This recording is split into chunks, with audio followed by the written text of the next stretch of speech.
اس خبر کے ساتھ ہی کہ برطانیہ 13 سالہ جنگ کے بعد افغانستان سے روانہ ہونے کو ہے، ملک کے دارالحکومت کابل کے ہائی سیکیورٹی والے سفارتی علاقے میں مشتبہ طالبان کی جانب سے راکٹ فائر کیے گئے۔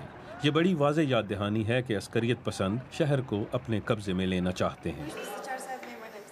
تو پھر طالبان کی واپسی کیسی ہوگی؟ 16 سالہ سمیرا پرفیوم بیچتی ہیں اور ان کے لیے اس سے بری کوئی خبر نہیں ہو سکتی۔ وہ کہتی ہیں کہ وہ کام کر سکیں گی نہ پڑھائی اور نہ ہی اپنی آزادیوں کا لطف اٹھا سکیں گی۔ افغانستان کے لاکھوں شہری 3 دہائیوں سے جاری جنگ سے بیزار ہیں۔ وہ بس امن چاہتے ہیں، چاہے یہ امن طالبان کی ہار سے آئے یا اس کے بغیر۔